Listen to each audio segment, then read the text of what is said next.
پنتاگونیش بو افغانستان حتی نیوه مهاتیر مه سوزا پلان کانو دایه. یک جشرو و کارم پیشنیار که کو پلان سروک ترامپ دوی نگلک یا سروک اوباما جدا با. مارس و ترامپ تنه شاشین اوباما کری درست کن و از باورم او گریدای استراتیجیا اوباما بون بهتری تشتین کوی بخوا کری. استراتیجیا هزین امریکی لافغانستان اوه کو هزین افغانی پیشنگیا او لکاریه بکن.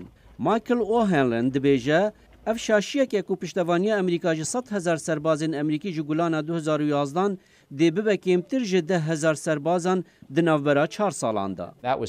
او پر بلزو نزم بو و بوگراندنا چند هزارن دن از باورم امدکارن راوشکاران جمیدان درخن لگل هبونا یکینه سرکین افغانی به هیویا کو روش سقامگیر ببه. وزیر ماتیز دلگل هف پیمان دنیه ناتوی دوی هفتیه دا کار بکه جبو کو زیدتر خواب دن بر پرس افغانستان بری کو پلانا دربار افغانستان بهبداوی کرن.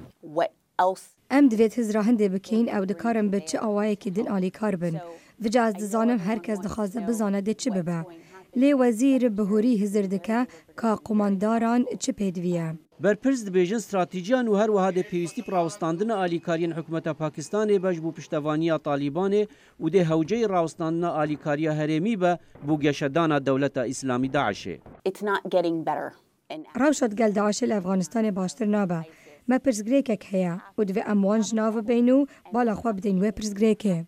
شروع و کار دبیجن دم هجمار داعش افغانستان زیدبون دایا شیان چکدارن وان لاواستر دبن جبر کو تمام دمیدا دویل همبر هرشن امریکا و افغانستان بر روانیش خواه بکن.